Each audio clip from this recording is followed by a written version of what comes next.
hesitations nor deviations to the matter. Let's continue to grind to shine. This is your boy, Law Nation Sports. I know it's been a few days since I've been live with it, but come on with it. Come on with it, baby. One way or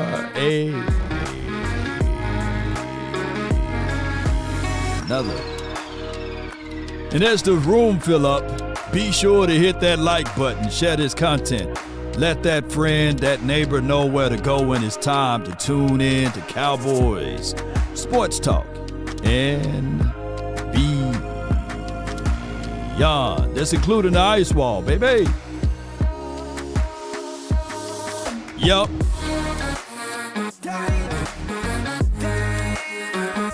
Put a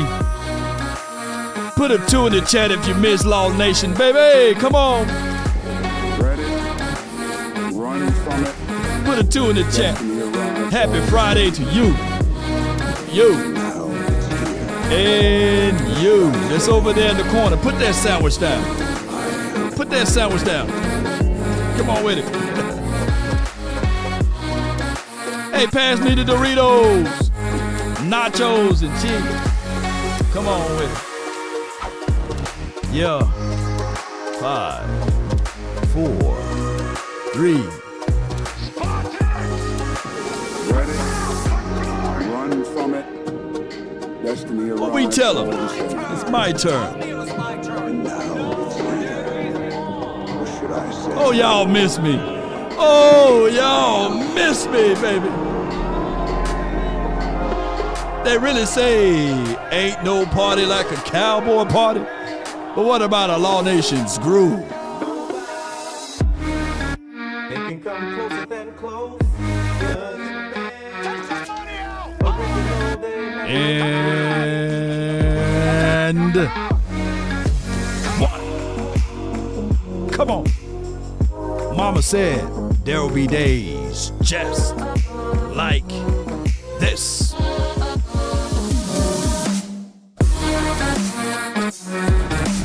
Ain't no party like a cowboy party.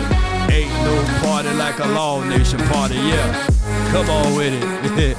Good morning, good afternoon, and good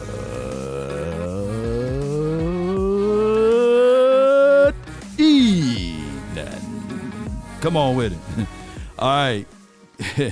I know it's been a long time, y'all. Been going through a lot, you know. But we here. Happy Friday to you all.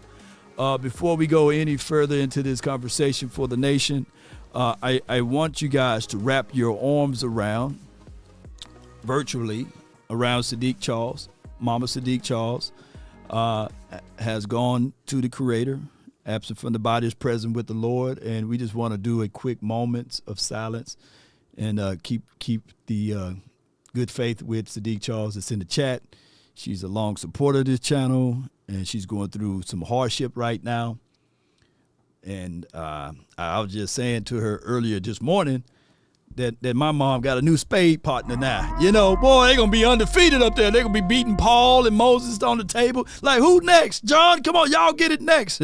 Shoot, she going to be beating tails over there. Elijah ain't got nothing on Mama Charles, and as well as my mom. My mom can play some spade now. Oh, yeah, she can play some spade. So this is not a sad occasion. This is going to be a wonderful occasion. Even though we're going to miss her on this plane, just know that she's somewhere where she don't have to deal with all of the pain. You get what I'm saying? Appreciate you, Retro Game. Appreciate you. Shout out to y'all. So prayers out to Sadiq Charles. If y'all can, just put SC in the chat. Blue heart, white heart, blue heart, white heart, or blue hearts, blue hearts, blue hearts. Let me see all of that today. Appreciate y'all so much. With that being said, ladies and gentlemen, the Dallas Cowboys heading into this offseason, which is the real season, believe it or not, is training camp. This is the real season. This is when you get a chance to know all of the 90 players that's here. And we're looking for a few good men. Not a lot. We're looking for a few good men. And the few good men will be 53 that can make an impact for the 2025 season. And we need that impact to be very, very much strong with the run game. I get the hate connotations that a lot of people have the notion, aspect for Rain Dakota Prescott, that he's what's on most of the bottom of people's feet. I get all of that about Dak Prescott. But there's one thing that nobody on this planet can out-debate us with, and these are the facts. Dak Prescott is good when he got run game. Oh, excuse me. I'm lying. That brother is up there with elite play when he have run game. Just look at the record. And I don't want to hear Colin Cowherd's message on that. I don't want to bring, dare I say, the numbers and what he had to say with his take on that when Dak Prescott got run game. I'm not finna bring that up. I get it. We can't be arguing that we want the recipe to an apple pie and we don't go and get things that goes into the apple pie. And that is what the Cowboys collectively been doing, ladies and gentlemen. Getting recipes for the apple pie, but no near close to an apple pie. Not even a pear. At least make it a pear pie. You know, they picking up oranges, cherries. They picking up walnuts and stuff, man. We sitting here like, man, if you know if what is necessary and needed for the apple pie, why don't you just do that and you won't have an alibi? You know what I'm saying? You know, but neither here nor there. I get it. It's been 9.5 seasons, 9.5 years with Rain Dakota Prescott, and we haven't seen nor taste or came close to the promised land as it relates to lifting up that Lombardi trophy. But verily, verily, I say unto you all, the beautiful people that's watching right now, y'all the beautiful people. The other people, I don't know who they are a little later on. But the beautiful people that's watching right now, y'all know I'm spitting the truth. None of the players that's here on this team been here for 30 seasons, 30 years. But the constants, or the person that's been here, the common denominator, been the two that's in that front office.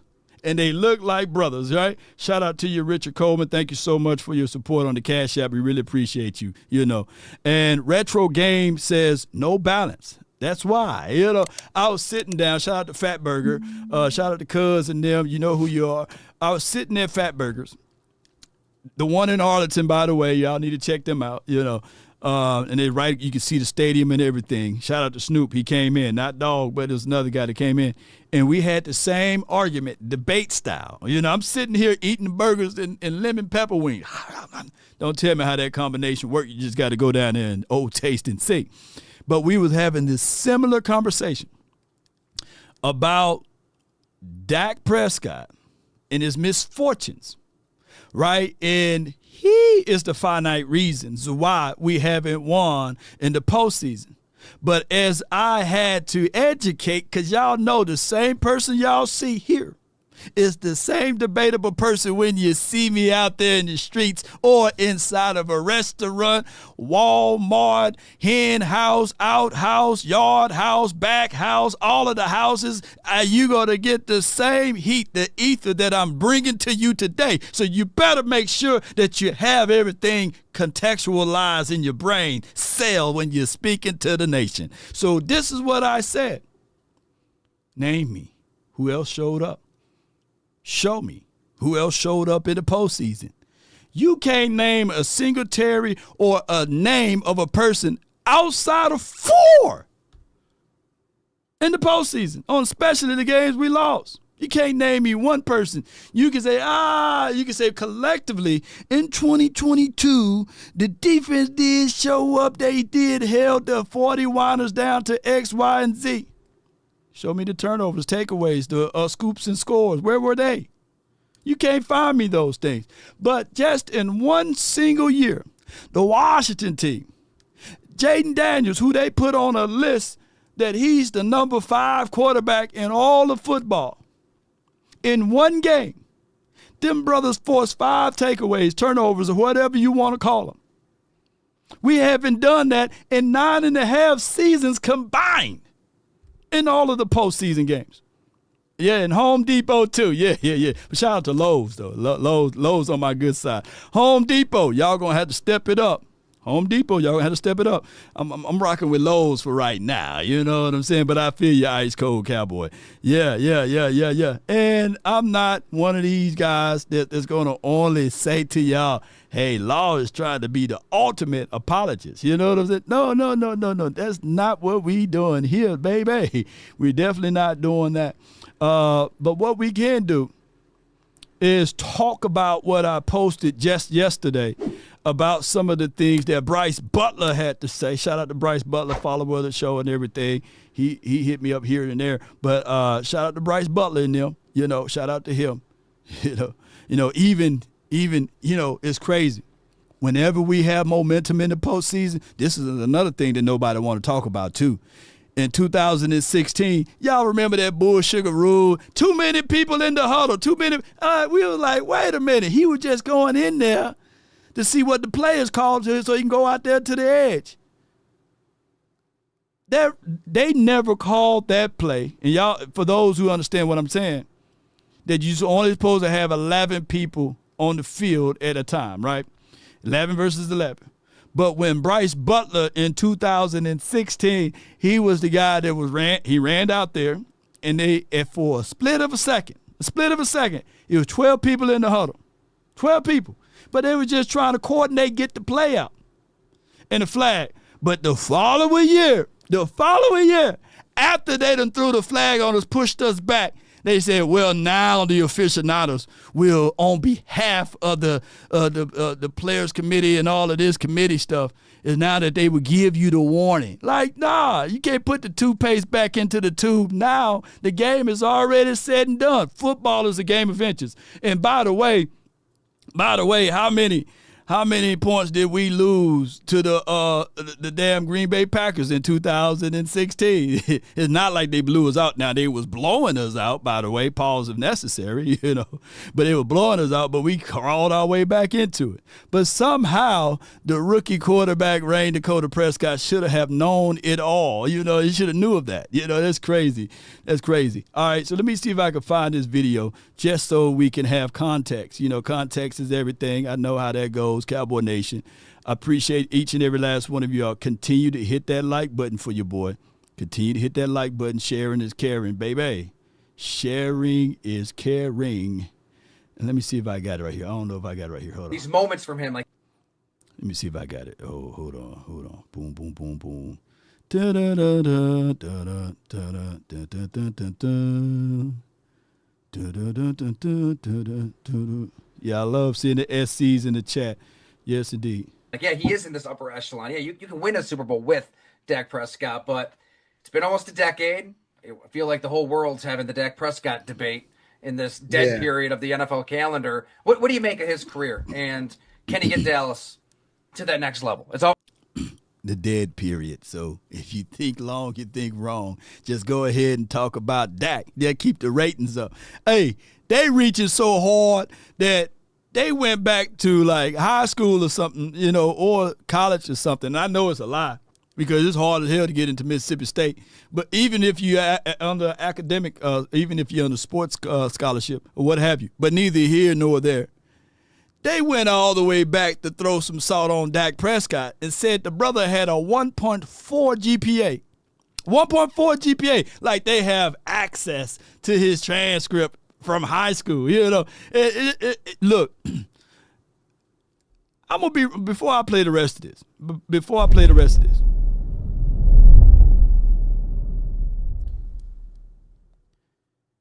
people in general, in life, I get it. If you don't like a certain thing, you talk bad about it. But to this point, collectively speaking, people talk worse and bad about Dak Prescott than they do Lucifer. They talk worse and bad about Prescott more than they do Satan.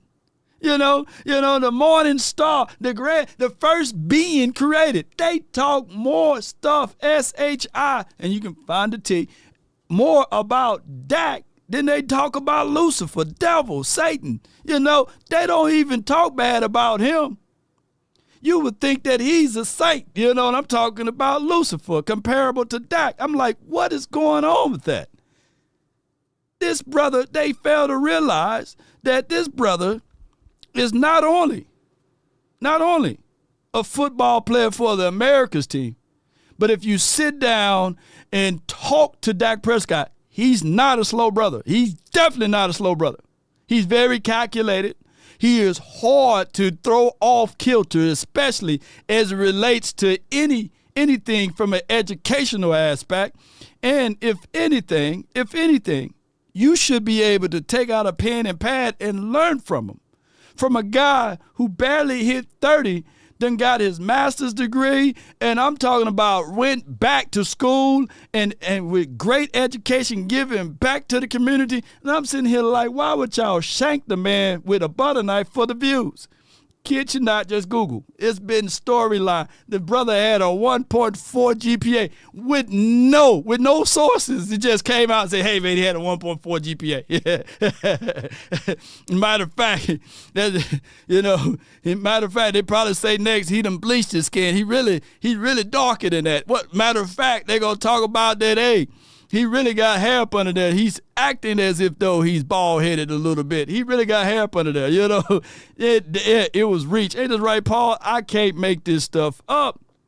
So even the person or the people that's not even the apologist to say, hey, man, the dude didn't have a 1.4. You're an apologist. You know what I'm saying? Boy, there's a lot of Barabbases in here. Crucify him, Yeah. It's crazy, but neither here nor there. Let's get back to the topic and the subject matter. As if I'm taking all of the negative connotations and I'm taking it and I'm bagging it for the truth that's going to be able to be revealed. Because like I said, if you want something to travel real fast, tell a lie. If you want to tell the truth, it goes real slowly.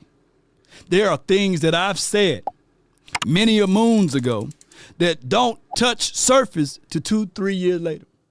I'm right here living proof. There are things that been copycatted from Law Nation that's remixed and presented as they the first ones to do it. I'm the first one to put a strolling ticker on the tape on YouTube channels, right? Now everybody got a strolling ticker. It's universal now. ESPN been doing it, and the 3-letter and the 4-letter, but now look, everybody got strolling tickers. I'm the first one outside of Shango to put this up here. You know what I'm saying? Now everybody got it. But at the end of the day, it was kind of imitated but never duplicated or all of this stuff. But I get it. Ain't nothing about, I ain't gonna be the one to like, what's the guy, Drake, Drake, what's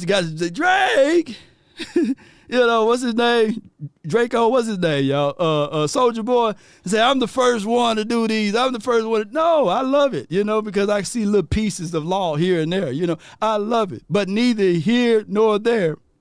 Let's get with it, come on with it. With Dak Prescott, but it's been almost a decade. I feel like the whole world's having the Dak Prescott debate in this dead period of the NFL calendar. What do you make of his career? And can he get Dallas to that next level? It's always about that with the Cowboys. Can he get there? Or is Dak who he is at this point? Oh, imitation is the greatest form of flattery. That's what I was looking for. Yeah. But neither here nor there. Let's get it. Right. It's you know what? That's so tough to answer, right? Like it sounds like a loaded question almost. Mm-hmm. Like, can Dak take a team to the Super Bowl? I do think he can take a team to the Super Bowl. I think he's a leader enough to do so. Like just how I thought Tony Romo was a great leader. You know what I'm saying? Yeah.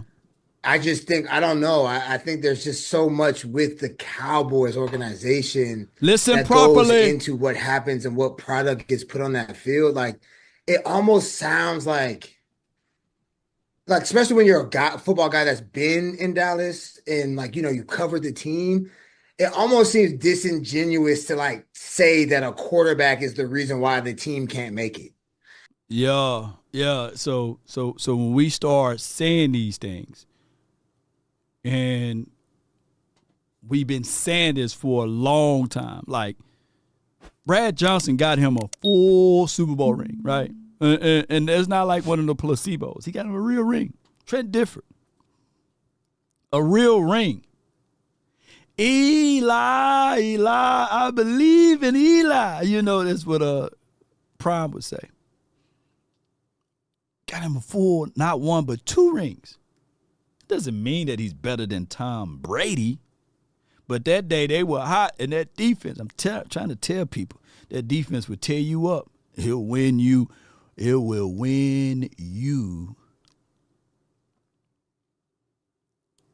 a ring.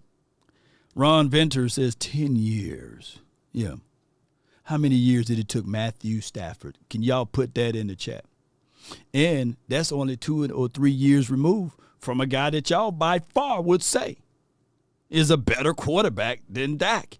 It took Drew Brees 8 seasons. 8 seasons. Peyton Manning 8 or 9 seasons or something like that just to win one. It's not easy. It's not easy winning the Super Bowl. You got to have a team. You got to have a team. And everybody that I just mentioned, it took Elway. The only thing that saved Elway was defense and run game. It's the same thing that I'm trying to explain. Now, granted, Elway always had a great arm. Oh, my God, Elway had a great arm. Oh, my God, Elway, it took Elway until he got yellow teeth, man. You know what I'm saying? If he had a full beard, he had gray hair and stuff coming up out of that, you know. But it's not to knock Elway. He's forever going to be wrote down in the history of being a great quarterback. Yeah, Dak is in the 9th season. So I'm not saying that by the seasons alone is what gets you to the Super Bowl. No, it's not that. It takes a complete team. And you'll be a fool to look at Drew Brees and say, oh, man, he ain't no good, right? You'll be a fool to say since Rex Grossman made it to the Super Bowl before Drew Brees, that Rex Grossman is better than Drew Brees. No, that's not the case nor the scenario. He was just on a team that was good. You know, it took a crazy situation. Took a crazy situation for Peyton Manning to beat that team, too, Chicago Bears that year. They just didn't dog walk him. Yeah, Dan Marino never won. Yeah, you're right, Vicious Bird, Jay Bird. So what I'm getting at is that I think that this is what really killing the culture of everything, ring culture, you know. By sure fact alone, by Tom Brady having all of those rings, people dismiss the teams that he's on or he was on, or people try to contextualize and say, hey, Tom Brady was able to do it. Tom Brady didn't have X, Y, and Z. And every time I say that, I'm telling y'all, bull sugar. He never won a Super Bowl without having top 5 defense. That's Tom Brady. And how many rings do he have? That man got more rings than Thanos. Yeah. I mean, the man been to collectively, I believe, 8 or 10 Super Bowls in his career. Yeah. So, you know, Dan Fouts never won a Super Bowl. Yeah. And this, I'm gonna say this with a straight face. Roger Staubach and Troy Aikman will not or would not had a Super Bowl if they had the teams that we had as it relates to the Cowboys. I can say with a straight face that Roger Staubach wouldn't even graced or got a chance to even take a peep at the Super Bowl if he had Jason Garrett as his head coach. He had one of the greatest coaches of all time. And people fail to realize that. He got defense that still is admired to this day. Got a nickname that nobody can call themselves Doomsday. That's who Roger Staubach had. And y'all act as if though we have that in the last 10 years. We can't even tie the shoes of Doomsday defense. We can't tie the shoes. And Tony Dorsett at the time, we like Zeke, even though his numbers collectively is good, but Zeke is not even in the same room as Tony Dorsett outside of maybe 2-3 years of his time playing here. He's not in the same room as Tony Dorsett, right? That's who Roger Staubach had, you know. And don't let me start talking about the 90s. Just go back. I know it's been over 30 years ago when you started talking about the early parts of the 90s. We didn't have that defense here. We didn't have that. This is not even up for debate. To this day, Emmitt Smith's record is still up there. Nobody's even coming close to 19 touchdowns from a running back in the postseason. You take away Emmitt, you got no Super Bowls at all. You don't win Super Bowls with Calvin Richards, whoever we had, as the backup running back. Shout out to you. I hate to throw you out there, but you don't win Super Bowls with Coleman, you know what I'm saying, by himself, And shout out to Coleman. He's a good friend and follower of the show. You don't win it. That was a complete team. You don't win Super Bowl without making the acquisition to go get a Charles Haley, right? And it was a cry for hopes to make sure, because lack of coaching, you have to elevate the talent. And the lack of coaching is the reason why we had to go get the extra talent to solidify that hole that we had on defensive back. Well, that's why we went and got Deion. We wouldn't have needed Deion if we kept Jimmy Johnson. We could have continued to win without Deion, believe it or not. That's how crazy it is. So at the end of the day, when we contextualize it, yes, it's been that long of a season. But to look at the totality of everything, we as far as away from the damn 90s Cowboys and the 70 Cowboys from length of years to this present day Cowboys, right? It's just for what it is. But the expectation stays the same. People talk about the struggles with this team, and they still put high hopes for Aaron Rodgers, and that brother haven't won the Super Bowl in 15 seasons, 15 years. And he's supposed to be a guy, Kevin Richards, appreciate you. Yeah, or whoever it was. All right, shout out to you, Hamilton. You don't win it just with him.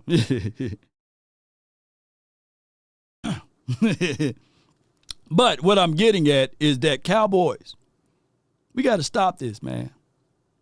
We know the issue, but to pin the tail on one person and call him the donkey, that's doing a disservice. That's doing a disservice. And to look back at some of those postseason games that we won in the 90s or even in the 70s, we were not just dog walking everybody too. It comes down to coaching, a game of inches. Yeah. In 93, yeah, we had to play against San Fran, but it took on that last drive, it took a takeaway. Yeah, it took, say it with me, it took James Washington. Yeah, number 37. It took a takeaway. If James Washington had Orlando Scandrick hips or awareness, Steve Young make us drive down there and we lose that game. Yeah, we lose that game. But it takes a complete team. But people forget about James Washington. They forget about him, right? And they say, oh, man, the 90 Cowboys were great. Oh, man, we won the Super Bowl. Yeah, it's a game of inches. You need everybody to stand tall. But in these last 9.5 seasons or 10 seasons, you're going to round up, you can't name me anybody else that stood tall in the postseason. You can't. And that's right, the basement boys. Appreciate you, man. All right, let's finish this off.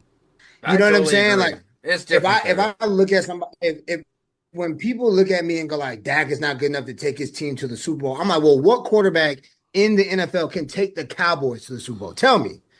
Because I almost say the same thing, dog. Like, even if Pat Mahomes is the Dallas Cowboys quarterback and just say like Dak was in Kansas City, I say Dak goes to the Super Bowl at least one time and Pat doesn't.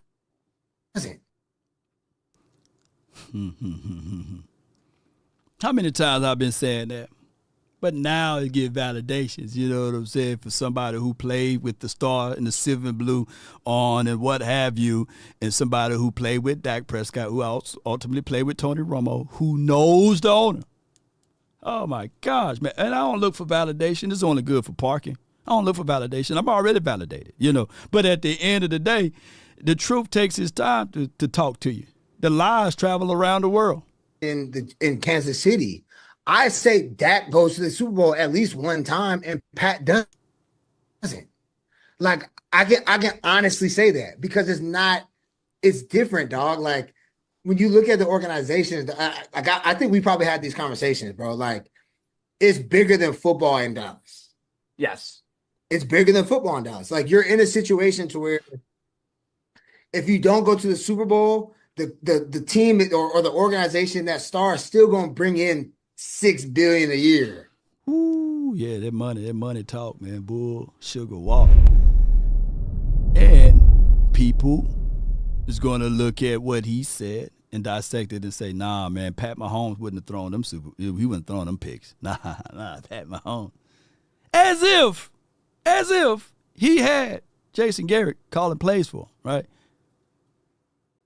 Dog, don't y'all know, like I said in my video, that if me and Jason Garrett go apply for a head coaching job in the National Football League, we get the same results. We get the same answers. Me and Jason Garrett. At this point, me and Mike McCarthy, if we go apply for a job in the National Football League, we get the same answer. They will look at Big Mike and say, hey, shoot, they might give me a shot before Mike McCarthy. They probably look at it.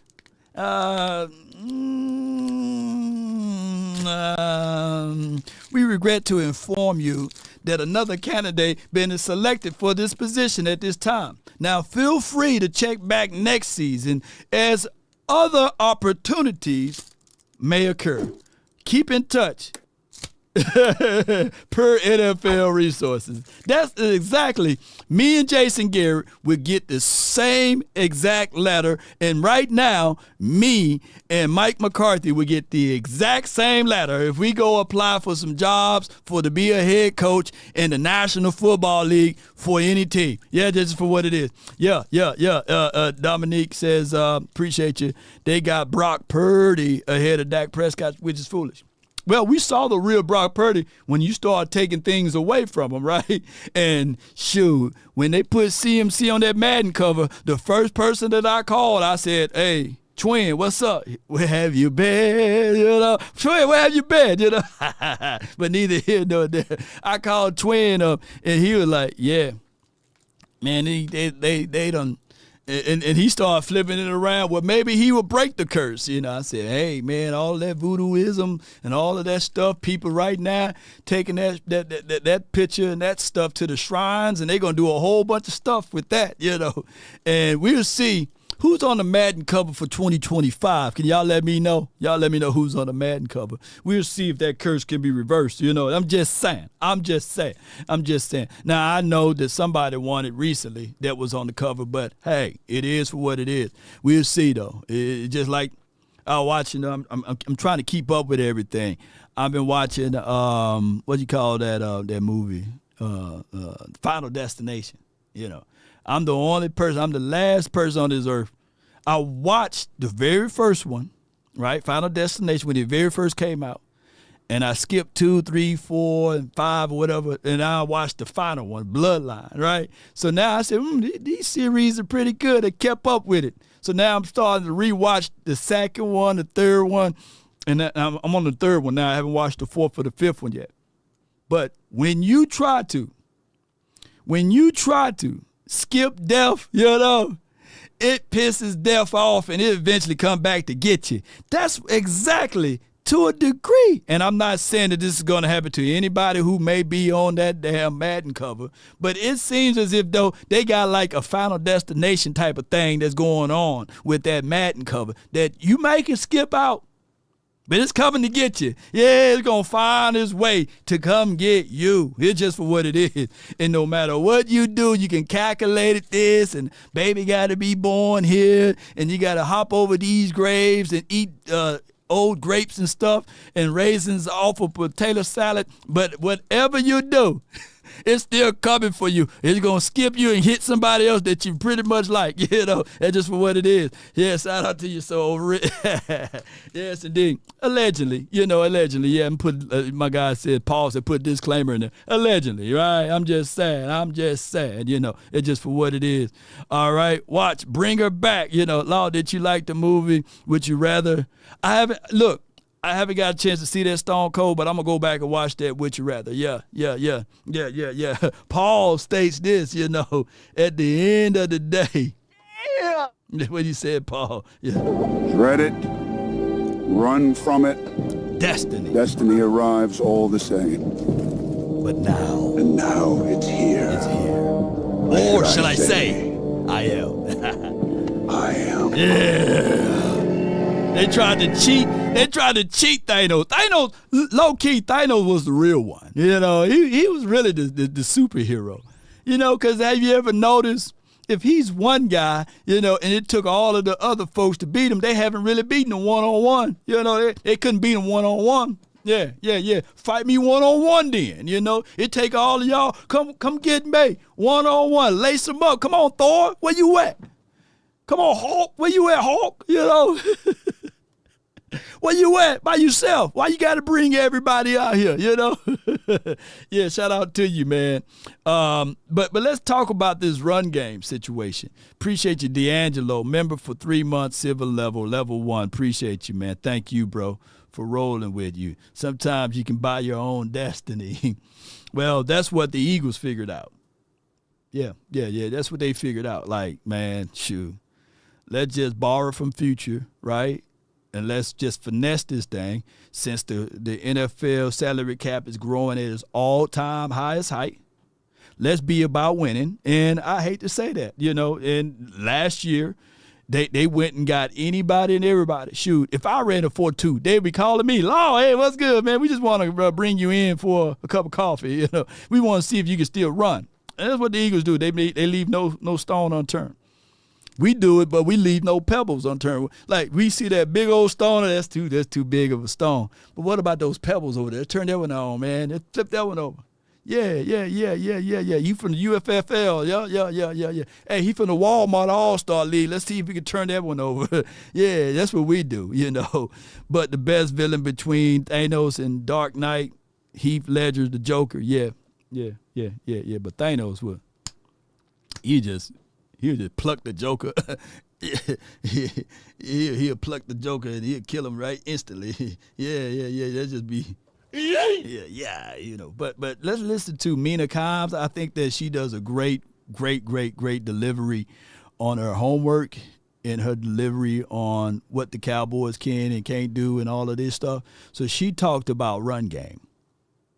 Yeah, she did. She talked about run game. Let's do it. My hope for the running game stems from the passing game because just structurally, as a defense, you really are not comfortable ISOing either of these guys. So they're going to get a lot of light boxes. They're going to face a lot of too high, and that's going to, I think, help the run game. And that run game, to me, being better depends on a few things happening. The young offensive line has to take another step, but there's continuity there, right? Like a lot of these guys got reps last year. I love that. Yeah. Guyton, Beebe, they played together. The young backs, Jaden Blue is undersized, home run hitter, a little bit of fumbling problem in college, but as kind of the Tony Pollard role, I do like it. Javonte Williams is the guy who I'm hoping we can look a little bit more like he did at the beginning of his career, where he was really like tackle breaking, punishing bell cow back. Brian Schottenheimer is calling the plays, but as an offensive coordinator, he brought in Clayton Adams from Arizona, who had unbelievable run game. Just some pieces in place that make me think, okay, the favorable looks, different backs, young offensive line, interesting offensive coach who's had success with the run game. But a lot of it does have to do with this young offensive line coming together. How do you see that group play? All right, so I want y'all to stare into her eyes, right? Eyes are the gateway to the soul, right? And she's giving you guys soul food, football version, right? Yeah. This is real soul food. Soul food, you don't have coleslaw, soul food. These are like real tips. This is all of the swine stuff that you don't supposed to eat, pork chop, pork belly, all of this stuff, man. This oxtails, cabbage, oh yeah, squash, all of this stuff, rice, not no hard rice. There's soft rice that's been cooked and prepared properly, right? She is cooking, man, and don't let none of this get on your fingers, man. You might bite your whole finger off. This is how much she is cooking in a good way. She said that Clayton Adams, phenomenal words of choice to use to expound upon as she elucidated the information that you guys can also penetrate with your mind, with this knowledge, without hesitations nor deviations. Yeah. I know we used proclivity and all of this stuff in the last episode, but this right here, oh my gosh. Now, granted, this is all on paper, as my guy would say. Yeah, on paper, they're a better team. Yeah. She put some yams on your mind. Yes. Pork chops, mashed potatoes. Get mine smothered, though. Yeah. With the dark skin gravy. I don't want the light gravy right about now. She got the dark skin gravy on this thing. Yes, it's good right here. It's good living and eating. But this is on paper. But sometimes you can see something before it is done. Because food, when it's being prepared, if it looks good and smell good, 9 times out of 10, it gonna taste good. And we salivating. Now, some food that it don't look good, and you be in the kitchen smelling it, and it definitely don't smell good. But if you smell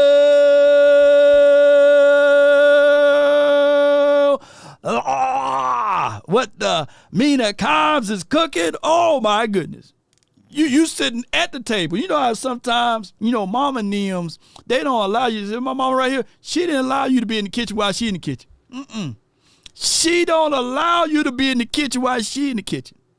But right when it get to that closing time, shoot, I got other brothers that you got to position yourself when it's time to eat. So you want to be the first person in there. So to stop playing basketball when you're outside, stop playing jump rope, hopscotch, whatever you're doing. Hide and go seek, and if you got, back in the day, hide and go get, but I ain't going to go down that way. But man, when when it's almost that time, you already trying to sneak out and say, hey man, all right man, I'll get with y'all. And you trying to position yourself. Yeah, you position yourself. Yeah, it's almost like boxing out in basketball. You just trying to get a little bit closer. And you just be sitting there at the dinner table, just sitting there, just chilling. Baby, what you doing? And she already gone double dutch and all of this, Pookie and cousin and them. You already know, ladies and gentlemen, not to get in that kitchen, because mama gonna still remind you, now baby, I don't like you in the kitchen while I'm in the kitchen. That's okay, Mom. That's okay. I'm just washing my hands. I'm just getting ready, preparing myself because I'm salivating, I'm ready to eat, and I'm sitting here ready. Because every now and then, you can be a taste sampler, you know what I'm saying? Hey, baby, since you're here, come try this right quick. Yeah, I'm there. And my other brother like, hey, where you at, Lord? Don't worry about it. I'm over here right quick. I'm finna go use the restroom right quick. I'll be back outside. Mom, that's good right there. Yeah. That's what Mina Khan just gave us. You know what I'm saying? You come on. Yeah.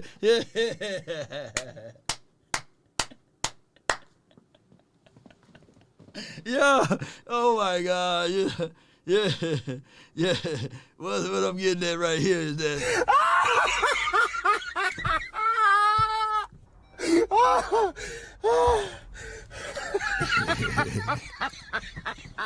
Damone Jackson said hide and go get it was crazy. Yeah, it was crazy back in those days. Yes, indeed. For those who did it, and then they realized that's your third cousin now. You better leave her alone. Let's go, man! Let's go! Y'all better not be kissing cousins over there. Cousin come up pregnant, got to move up north for the whole off season. You're like, why she got to move up north? Hey, we just got to take care of family business. Now get out the way now. And then knocked up his own cousin. Oops, the wrong show, y'all.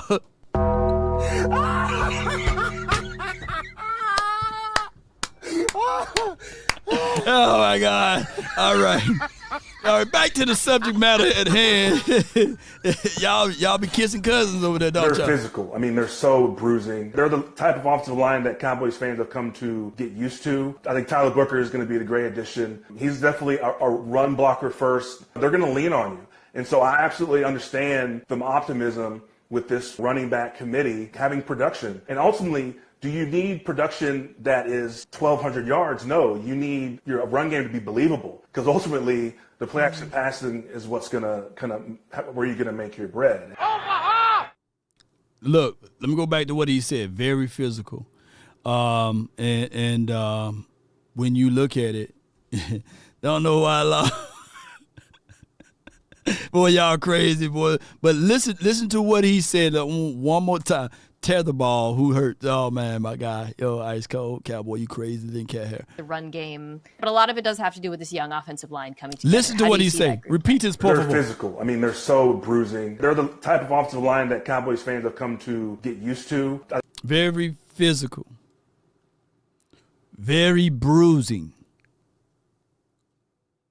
Very physical. Very bruising. Like, that's the temperament. Like, I wish there could be 6 offensive linemen out there. We can only be 5. Because I love the temperaments of Brock. I love the temperaments of him. You know, he's a physical guy. But I don't see how he's going to play himself in front of Tyler Booker, though. You know, I'm just being real with y'all. But I love the physicality. Even if you guys going to have to get into a fight, just know that they remember you. You don't win all your fights. You don't win all. You know everybody. I know everybody gonna say, "Hey man, I'm undefeated." You're gonna get knocked out a few times. You can get some bruises, some scrapes and scratches here.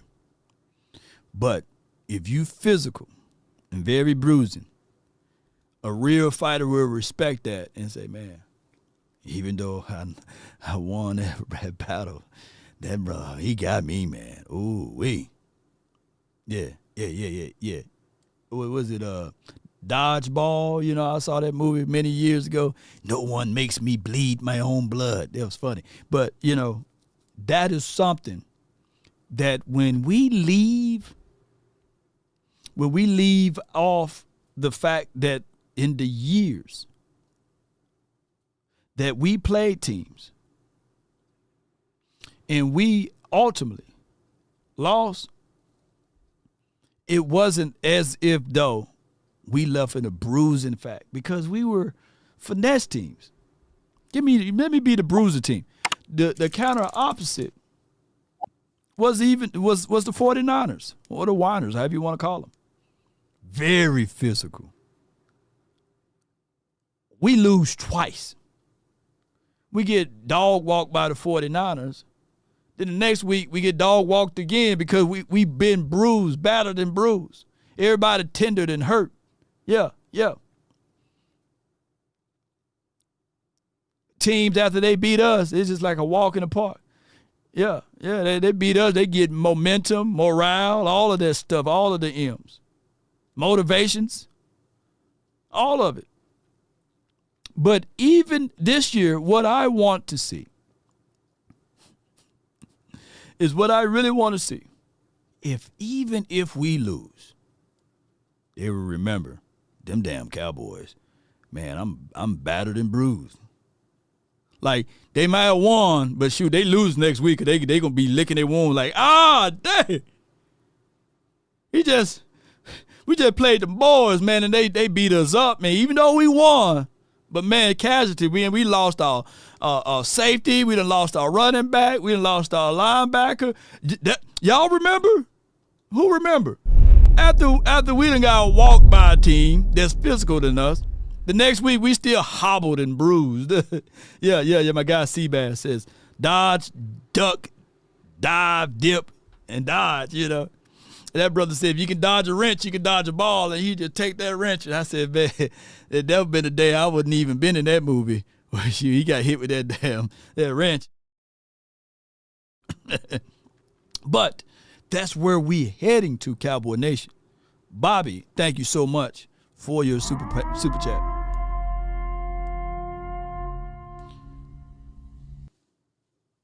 You're going to make noise, but not enough. Is that like a riddle? Because I don't know what you're trying to say, my brother Bobby Boucher. But what you mean, you're going to make noise. Let me put my active voice on. You're going to make noise, but not enough. Sounds of soft souls. What you mean? Yeah. I want over 20 sacks. I feel you. From G2 200. Pittsburghs are blue collar, physical, always have. Steelers were never easy to beat. Technically.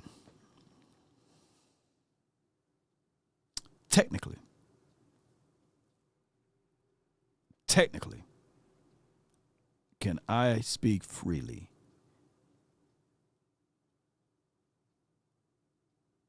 We became a finesse team in the last 20 years. We became a finesse team. Parcells' team wasn't a finesse team. To a degree.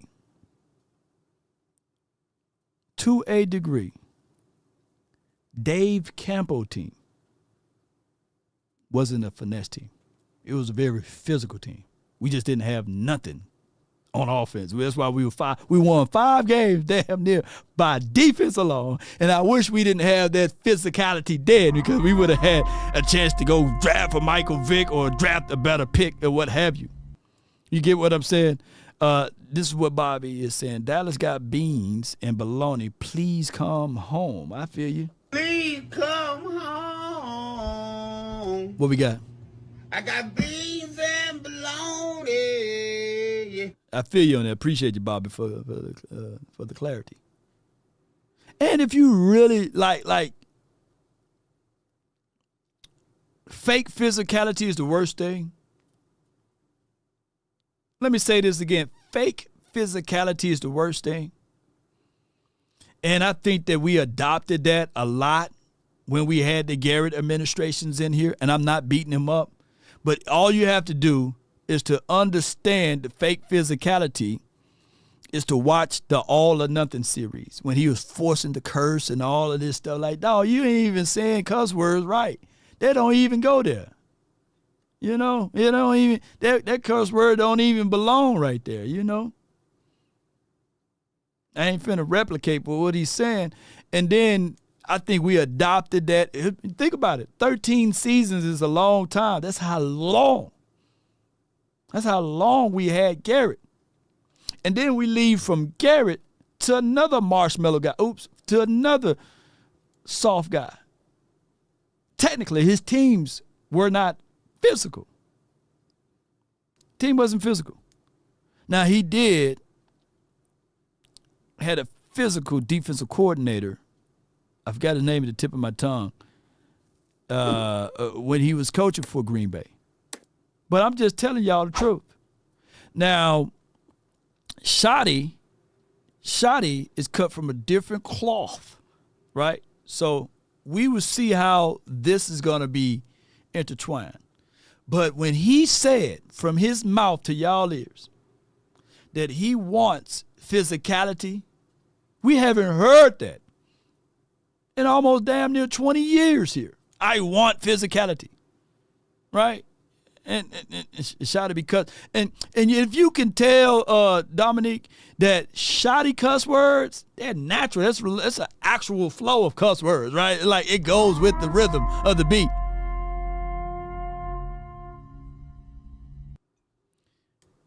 Dak Prescott is the same as Phillip Rivers. I don't think that Phillip Rivers was a terrible, hear me out, I don't think that he was a terrible quarterback. To a point, we blessed because if Phillip Rivers went to the Giants and Eli went to the Chargers, the Giants probably had 3 or 4 Super Bowls. Yeah. The Giants probably have 3 or 4. They probably have more Super Bowls than the Cowboys. See, it goes back to the team that you are on. You playing under a team sport, not the individualism. And that is what robbed the NFL on a lot of things. That what robbed them, you know. Yeah. Ace Boogie said, yeah, the only thing, shoot, Philip was even slanging. He was slanging everything. He got about 15 kids, for real talk. He got about 15 kids. Yeah. But people like to label average and all of this stuff on team success, but not individuals. Like, Phillip Rivers is head and shoulders way better than Eli. He grew up in that. Yeah. So yeah, kid.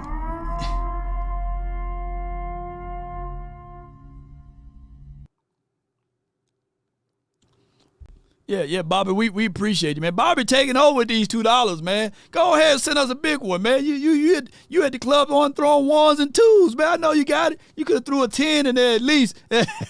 But Bobby Stacy, we appreciate the funds that's coming in.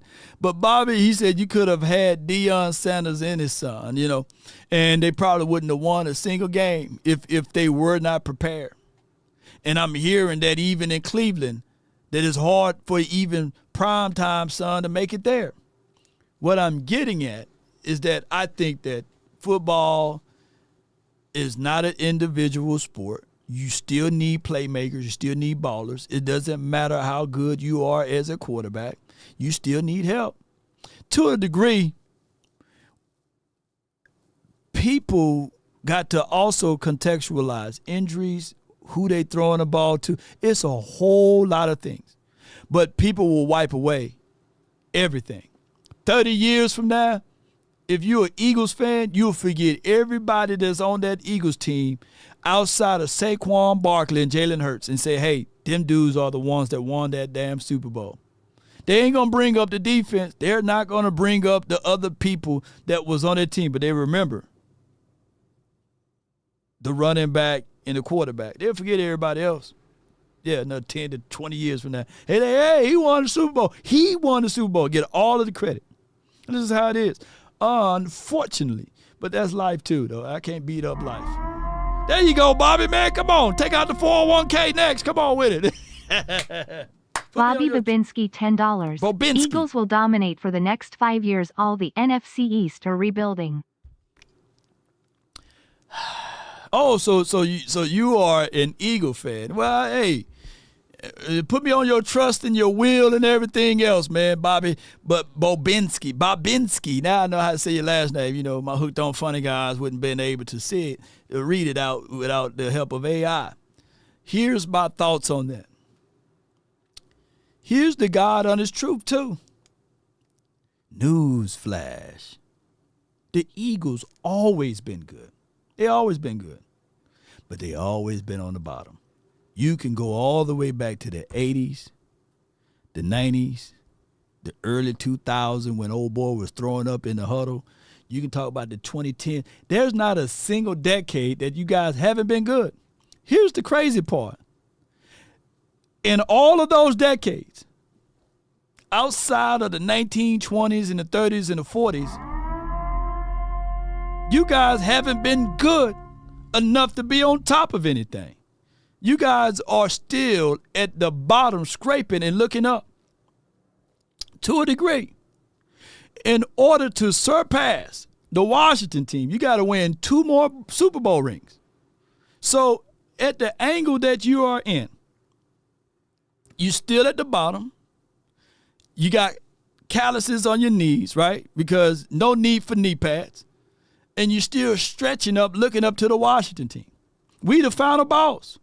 So when y'all surpass Washington and the Giants, then come see us. But for right now, the angle down there, hey, still keep looking up, stretch the neck out a little bit better, and maybe you can gargle some as the kids go down. All right? So Jay Sarge says, if the Chargers kept Breeze, we wouldn't have had Romo. Yeah, it's the butterfly effect, Jay Sarge. You're right. Bobby also became a member at civil level. Appreciate you, Bobby. Appreciate you. And Darren Posey, $10. Bobby Lewinsky, you need to chill, buddy. Yeah. Hey, and at the end of the day, Bobby, we gonna poke at you a little bit. Remember, for 2 months, level civil, level 1, man, you been here for 2 months at level. Yeah.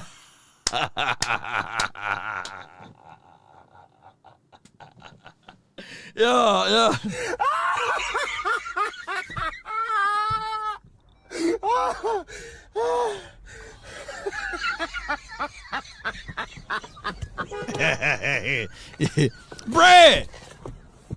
Brad, we gonna talk about. Look, I got a star on my chest. My whole room is dedicated to Ben Blow.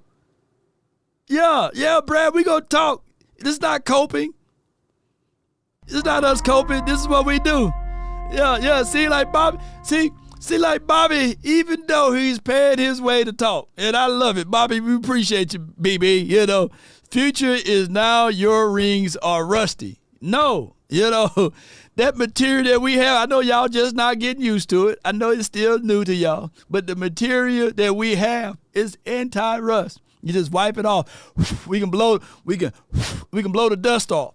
But here's what we got before I go on to my next subject matter. Here's what I got. Here's what I got, though.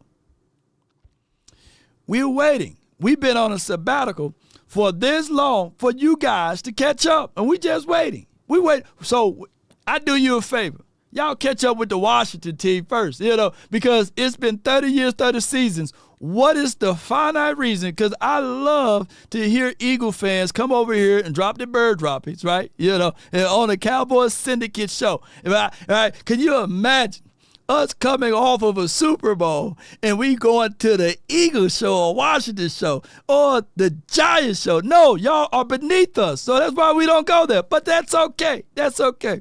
You know, sun do shines on the dog some days, right? But what I'm getting at, Bobby, is that what's keeping y'all and what's taking y'all so long to pass Washington, you know? Yeah. What's taking y'all so long? I just need to know. I want to know. Yeah, Washington. Right now, Bobby, if I was you, I'll be on every Washington page saying, we coming for y'all. Y'all better step it up, Jaden Daniels. Yeah, you a one-hit wonder. Let's see if you can do it and repeat it, right? You know? So at the end of the day, even if we have old relics, the pyramid, people still go by and see it. People still talk about Jesus Christ, and that happened 2,000 years ago, and they said he's coming back. So, hey, people still talk about old things, so don't get me started over here. Come on with it. It's pathetic. Ain't that right? They beneath it. Yeah. You going to be waiting till Jerry, man, Jerry might outlive us all too, by the way. Here's the thing. We are always relevant because at the end of the day, y'all still want to be where we at. Ain't this right? You know? Yeah. Yeah. Eagles always fly underneath the stars too, by the way. But let me go ahead and go to the next subject matter. Yeah. So my hope for the running game stems from the passing game because just structurally, defenses are going to have to, you know, I mean, earlier I gave the stats of both these receivers just destroying single high. As a defense, you really are not comfortable ISOing either of these guys. Mm-hmm. Right. So they're going to get a lot of light boxes. They're going to face a lot of too high, and that's going to, I think, help the run game. And that run game, to me, being better depends on like a few things happening. Right. The young offensive line. I haven't done a lot of research on Clayton Adams. He's a newer name for me. So, you know, he's coming from the Cardinals, who had sick, unbelievable run game, dominant, right, over the last couple of years. And he brought some of his offensive line coaches with him, I believe. So, you know, you never want to make huge assumptions. And obviously, you know, James Conner's not walking through that door. But there's some pieces in place that make me think, okay, you know, the favorable looks, different backs, young offensive line, interesting offensive coach who's had success with the run game. maybe there's something there, but a lot of it does have to do with this young offensive line coming together. How do you see that group play? All right, so it's the element of the unknown, right? The unknown is always the element of surprise. Last year we saw a lot of that, especially with the Washington team. They came in, they had third place schedule, they had new head coach, new offensive coordinator that pretty much was once upon a time within the confines of the system of Washington back in the days, right? He cut from that same cloth, right? His name is right at the tip of my tongue. He was a former head coach, right? But he cut his teeth in Washington many years ago. I think I want to say 10, 11, 12, something like that, when they had RG3, right? So they had that. They had Joe Witt Jr., who was very familiar with the NFC East. He just left the Cowboys, by the way. So when you look at all of that and you say, okay, they had a great run. Now, they won a lot of close games, but you learn more from your failures than your success, but you do gain a lot of knowledge when it's time for you to get football information on close games. I would rather win close games than to lose close games, right? And they took that information and they were able to be, 12-5 last year? Come on with it, Bobby. Bobby Babinski, $20. Babinski. It's all good law, just having fun while we on top. Just don't be drinking too much Kool-Aid. I know, Bobby. Man, I appreciate you, man. Shoot. Look, are you related to Eric, old head young bull? Let me know. Because, man, this boy, as much as I get frequent flyer miles from Eagles fans here, you think that this is an Eagles syndicate channel, But I would say this though, Bobby. Keep help supporting the nation. Maybe we'll have Bobby, Eric, old head young bull hoodies or something like that to send out to you all. Yeah. But at the end of the day, from the point of view where you are at, y'all coming off of a Super Bowl. It's all fun and game when we talk noise because that's what we supposed to do. We supposed to talk noise. You ain't gonna come here and just spit your bird droppings and just have me to just wipe it off. No. We gonna talk about you, But if you stack them two rings, it's still not as tall. I don't care how young they are. They're still not as tall as the Washington. And we ain't finna talk about 1930s and stuff when people like me were getting shot down with water hose, right? I'm just talking about modern day Super Bowls, right? Is that if you stack them two trophies, it's still not taller than the Washington. It's still not taller than the Giants. And it's for damn sure not taller than what the Cowboys been doing. So talk your talk, but understand we gonna get at you guys. You know what I'm saying? For talking your talk over here. And just for what it is. So what I'm getting at, Cowboy Nation, is that the unknown is always difficult to try to fight. Well, what I'm saying is that there are known knowns and that there are known unknowns, but there's also unknown unknowns, things we don't know that we don't know. Yes, indeed. So let's go. Let's get it one way or another. It's just the unknown. And we appreciate it. Darren Posey, $5. La Bobby and Eric swallows each other's bird droppings.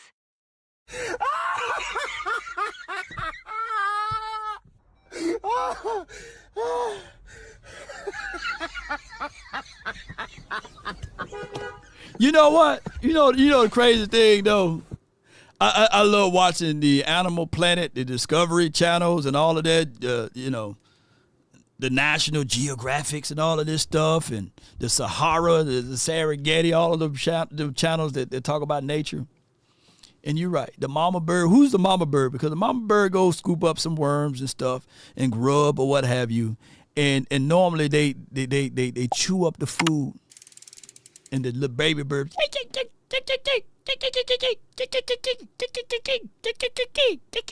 they be doing all of that talking, right? So the mama bird ends up flying up to the nest, and they go, and and they throw up the food. That's how they feed their youth, you know. So maybe after all of these years, how many years the Eagles been in? Well, it took them 50 years. 50 years of them eating all of that throw up and stuff. And finally, now that they can fly with them 2 rings, now they want to tell everybody how to eat food. You know, that's just crazy, you know. You know, they've been eating all that throw up. That's for what it is. That gag reflex. Yeah. So that's what Bobby and Eric been naturally eating for all of them years. So now they finally eat. Now they finally get a piece of real food. They try to tell us what it tastes like. You know, that's for what it is. Like, hey man, this T-bone steak tastes really good. Man, I'm glad we've been eating real food.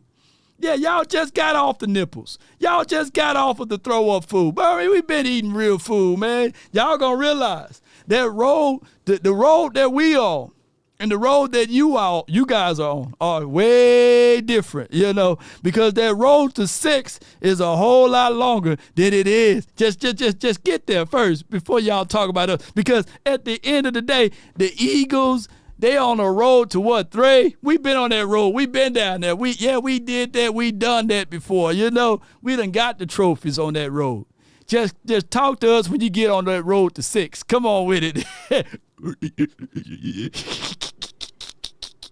And speaking of that, there's fight night tonight, man. My girl, she going to be fighting and battling and everything, so y'all get ready for it. She says that she is the standard. Let's go. Let's get it tonight, man. We're going to have a watch party and everything. She says, on me, I'm already ready. Come on with it. Y'all get ready for her. Yes, indeed. But speaking of Jaden Blue.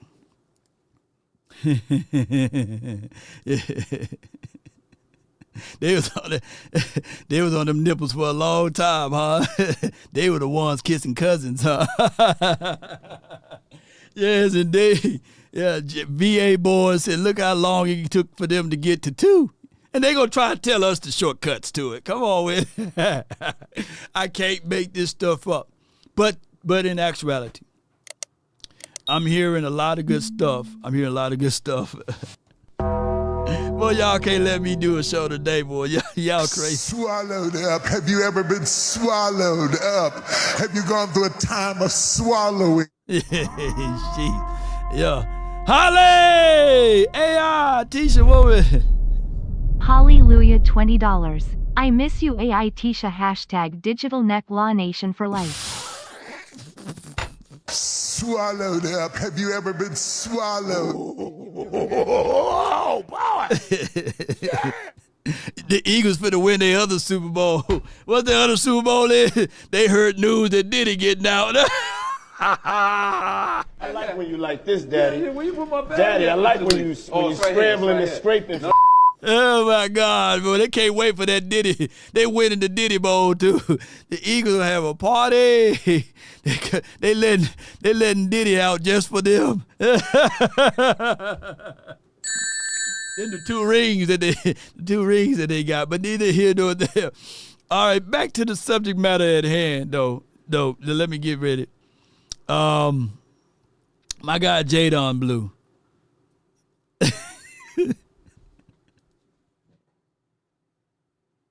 Oh my gosh, man. I can't breathe. Jalen Battle. Boy, this is crazy, man.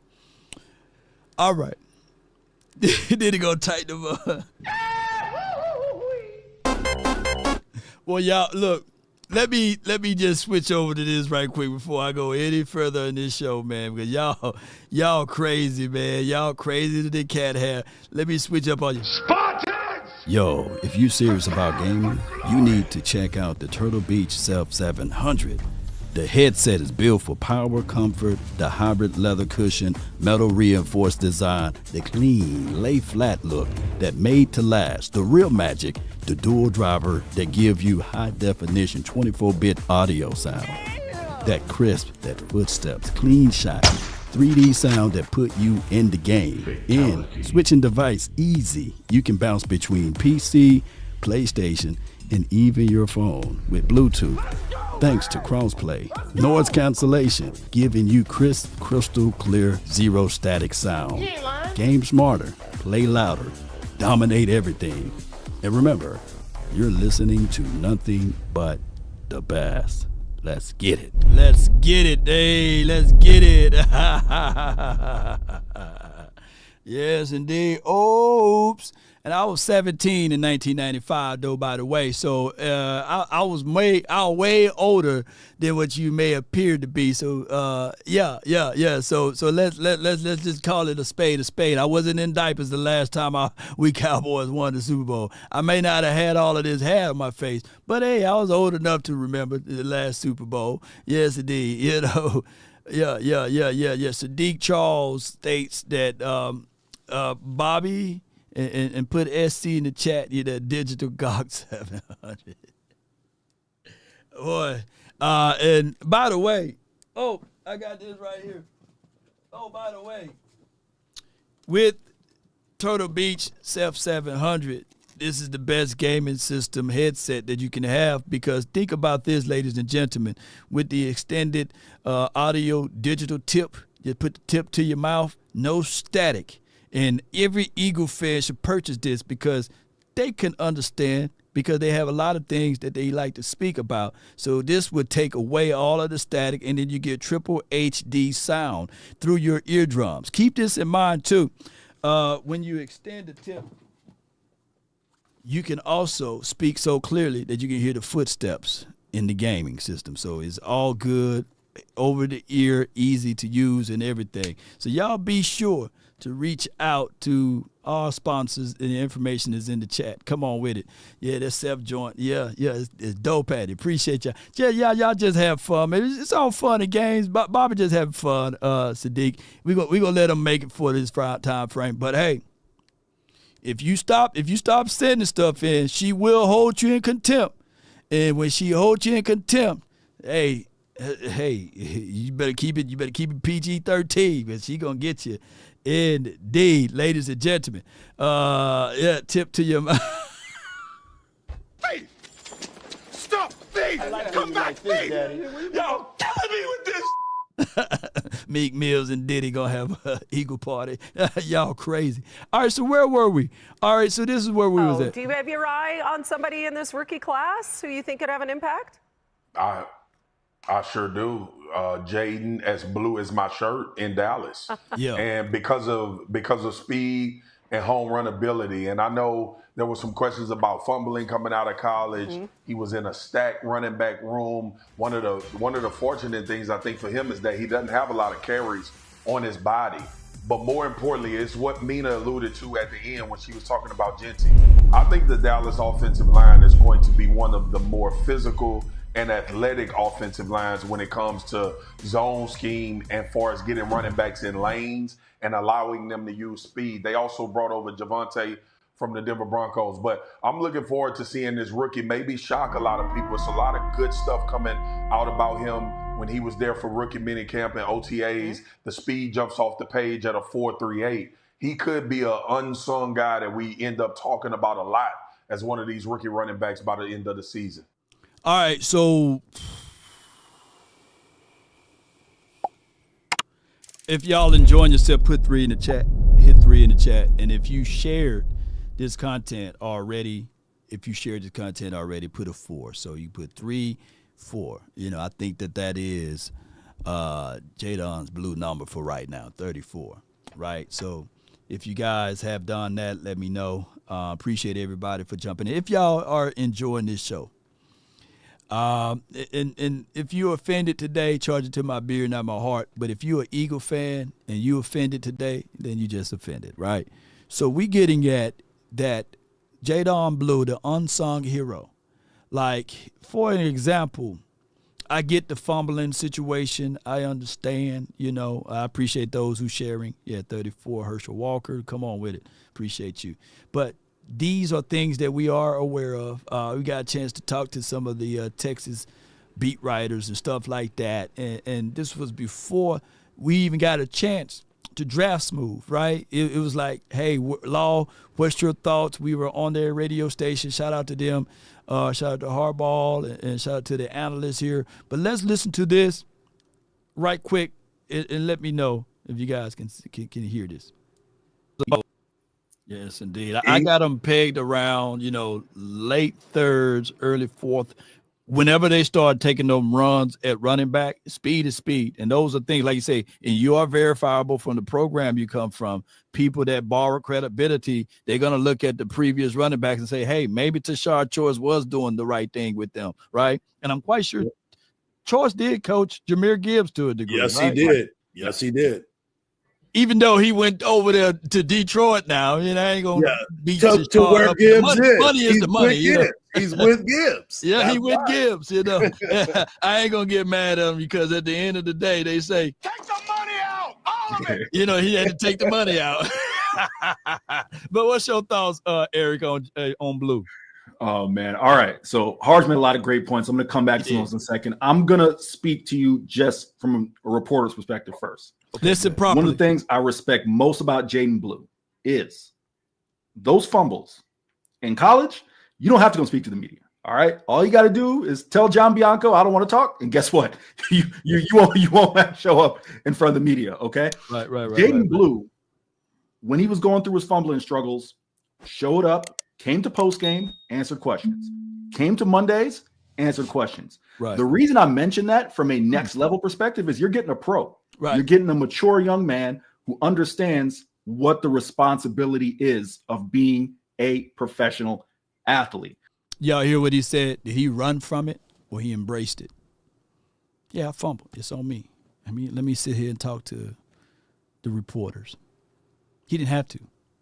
And that's what I want you guys to look at, the integrity of it all, right? Like, he's really about trying to correct himself and better his best. Let's listen to more what he had to say. Everything Harge said is spot on, okay? Blue's one of the most frustrating and challenging guys because you see everything. It's all there. The speed you'd want at a running back. Yeah. What was it? Not the Mississippi State was the game he got benched. I'm forgetting the game that he took. It was I think it might have been the Florida game, I believe. That he took just a quick little pass, and that opening was there. That little bit of daylight. It was Florida. Yeah. I saw some. Gone. Yeah. Right? That's legit NFL speed that translates. However, as we all know, the hopes and dreams of the franchise, you're carrying it. You can't put it on the ground. I want to say, because I don't have the numbers in front of me, I believe it was 7 career fumbles for Blue. It's either 7 or 8. There was one point in the season in which Blue, per average, was averaging a fumble every 34 touches. All right? And it's crazy that he wears 34 now. And this before, like, y'all got to understand, this was like 2 weeks or a week before the NFL draft. So we were just going through all of the Texas Longhorn players. And every 30 to 34 touches, he fumbled that ball. So just take the kid out when he get to 29. Just take him out, put him on the bench. I just play with y'all. But that is crazy. That is crazy work. That's not high school. That's not middle school level, let alone NFL level, right? You can't put the ball on the ground at that rate. But in talking about the positives, I would like to see him grow a little bit as a runner between the tackles. I think he's better than he gets credit for, but I don't necessarily know if it's that. I would hate to see Blue kind of be a guy who's like, all right, you can only run him outside, right, because of his speed. Mm-hmm. I think he has the ability, as Harge mentioned, he actually had a kneecap injury. I want to say it was once in middle school, I think. Jaden said that he had a kneecap injury. And then got injured again in high school. So that led him to sitting out his senior year, right? So just like Cam Williams, I think some of the issues with him, whether it's fumbling, whether it's the nuances of running between the tackles, can be picked up with reps. So that's one thing there. But the value he also brings, I think he'd be an excellent returner, a kick returner, and his hands out of the backfield are tremendous, all right? Yeah. Legit NFL hands. And I don't think Jaden got enough credit for his ability. It wasn't always perfect. But you got to have the willingness in pass pro to stick your head in there and try to pick up a linebacker, right? Wasn't always great, but at least he's tried, right? Mm-hmm. That's something you can be coached on a little bit. So, yeah, Steve Smith's son right there, bro. He looks just like him, don't he? Don't he like Steve Smith? I'm going to do a side-by-side comparison. So what we picked up from there is that, after every 34 carries, that joker put that ball on the ground. And on top of that, ladies and gentlemen, when we start to think about his ability to be a willing blocker, that's something that I didn't hear about with Tony Pollard, Rico, and them. And what's the other guy, Malik Davis, when he was here. Not saying that these boys didn't willingly got in there, but I didn't hear that from scouts reports or what have you. So that's good to be a willing blocker. Like he said, he got to get better in running in between the splits and tackles. That's granted. You know, he's a speed guy. I just want him to be able to have Javonte Williams to do that. We're not asking this rookie to be the end-all, be-all. Look, as great as people look at Derrick Henry, his rookie year, he was a split back. Derrick Henry, that big old boy was splitting reps with DeMarco Murray, right, and somebody else. So slowly integrate him into this particular system. Let Javonte Williams get it in, and as well as Miles Sanders, right? But make sure you give him his touches. Stretch the field. I want him on the end around. The dude is fast. Look, hey, week 1, I see you, Bobby. I thank you for your support. Be careful what you're wishing for when you're playing them Birds. Well, the Birds better be careful. Look, that's how your guys gonna be. You be hitting, tackling air, you know. But yep, whoop. That's what they gonna be. And on top of that, this is what he was saying. When did you find out about the groin? So it's a crazy story. During training, listen properly. I was good the first half. I was getting clocked 4-2 the time that I wanted to, and I kind of felt a little tightness in my groin 4-2 during training, and I didn't really know. I didn't think nothing of it because I've had groin tightness before, and I had got an ultrasound, and they told me it was a grade 2 strain. So they was like, we just go, rehab and see how you feel getting up to the combine. And it was like I couldn't do nothing lateral, but if I felt right, then I'd be able to run straight. So I felt like that I was good enough to at least run a good time, and it wasn't what I expected, but I didn't find out it was torn until I got back home and got an MRI. So of course I was upset that I didn't get to run the time I ran, but I was healthy today, and as you can see, I ran the time that I wanted to. So it's just all God. I'm just blessed to be on this stage. So you can call it fast clocks at Texas, but shoot, let me run a 4.25. I don't give a care who stopped to watch. That could be my official time for the rest of my life, just like that 4.44 that I've been telling y'all about. Shoot, look, I could probably never get a chance to run a 4.40 again in my life, right? But forever where I walk, Lord, what you running the 40? 4.40? Yeah. I'm faster than Emmitt Smith. I'm faster than Michael Irvin. Shoot. Look, I probably average a 4.6 or something, a 4.5, but man, I run a 4.40. Yeah. So his time was a 4.25, 4.28. He forever gonna say, hey, that's my time. You know what I'm saying? Yeah, they said Dion ran a 4.20 or something like that, 4.2 or 4.19 or something like that. Never been officially, but he ran a 4.19. Yeah, this is a super chat from Sarge, man. Appreciate you. It states here, Law, I remember Blue was playing with a broken hand the year before last in CFP. So what I'm seeing here, you got a lot of small injuries, right? Little freak accidents and injuries and these sorts. So what we can do is preserve it. I've seen people put in the chat, boy, we got some historians in here. I see some people in the chat saying and stating that, Adrian Peterson split reps his rookie year. Now, I'm not calling him Adrian Peterson, by the way. Oh, I'm not. Oh, no, I'm not doing that. No.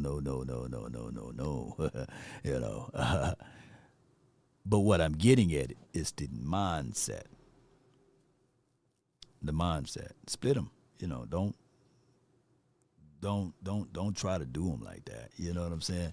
I could run 100 meters a dash, but not 4.25. Nah. And if anybody run 100 meters with 4 point something, anything, 5 something, shoot, they godlike. Come on with it. Bobby states, like I said, you're going to make noise, but not enough. Oh, so now I get what you're saying. Hey, that's okay. That's okay, because the biggest Eagle content creator that I know, he said this one year. We answered, I talked stuff, I thought we had it, but it goes to show you who's a better team, and I'm sticking Cowboys. I'm hurt. I love my Eagles. I don't believe it. You gonna clap the hat one more time for the Eagles for the hard fight they did? Let's go, birds fly, Eagles fly. Still. Hey, Bobby, don't let me find out that's you. Bobby, that's you. Are you Monty? That's who you are, Bobby. That's who you are. You Monty. That's who Bobby is.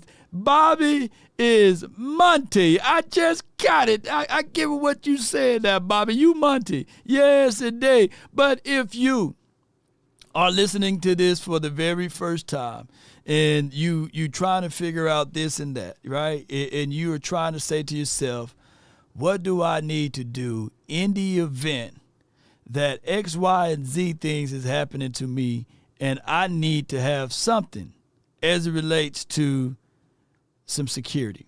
Well, I got somebody that you can reach out to, especially if you're on the road and you're driving somewhere and somebody run a red light or they skip a stop sign and they run right into you. Yeah. It goes to this point right here that you need to reach out to our partners and let me bring them up and let me tell y'all about them, because it starts with this right here. It starts from the first phone call. Most of the time, you're going to talk to Gene Burkett, a 30-year partner.